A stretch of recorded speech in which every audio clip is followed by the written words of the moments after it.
the 1.4% excise tax on the endowment investment returns. We figure, and this is only an estimate, this might be up to $12 million a year for a place like MIT. How big a hit is this for you? It's a big hit. What does this mean? Basically, the government is giving us a budget cut. And what does it mean? Will tuition and fees go up?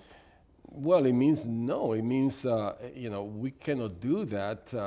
We try to keep that as under control as possible, but it means less money for all the things we're expected to do. Less money for financial aid, less money for support for our grad students, less money for research, less money for innovation education. I mean, it is a very surprising move that is going to hurt. How does it change your strategy? For instance, are you going to have to set aside more cash to pay this tax? We have to figure this out. We have to figure this out. I think, unfortunately, we just will have to do $10 million less of things. So what do we want to cut? Yeah. Where do you think the biggest area will be hurt? You mentioned financial aid. I don't want to hurt that. I'm saying is that this is producing pressure.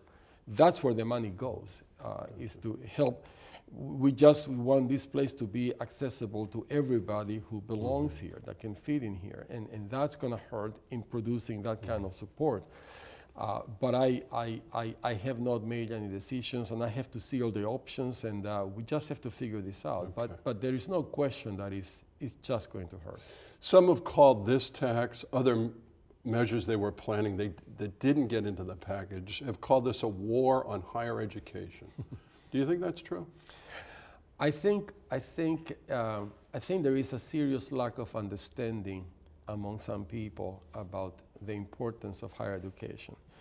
I think the narrative about this tax reform bill is to help with the economy and to have corporations have more money to hire more people and create more innovation and so forth. And that narrative makes perfect sense. But in that narrative, how to hurt the institutions that are a significant force in the economy of the nation, that produces the graduates that will start companies. Our graduates have started more than 30,000 companies that bring $2 trillion of revenue a year. So that's what institutions like MIT can do. And to help corporations to bring more jobs makes perfect sense. But to hurt the institutions that create the innovation, that create the startups and prepare the people for those jobs, I just don't understand that. So I think there is a very deep misunderstanding of the role of higher education in the American economy. How do you change that? We have to talk to the people who don't know about that. We just have to spend time with them.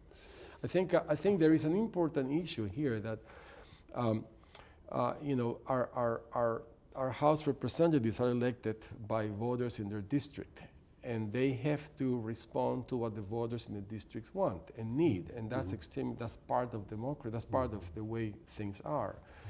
And I don't know, it is hard to believe that in some districts people will have the connection that higher education leads to science, it's connected with science advancement and leads to jobs and innovation. That's a big picture thing. They worry about what the district voters worry about.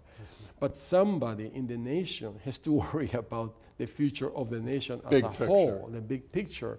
And places like MIT and others are a fundamental part of that big picture. And not seeing that, I believe that is clearly our responsibility to talk to them, to explain to them how important we are to the nation.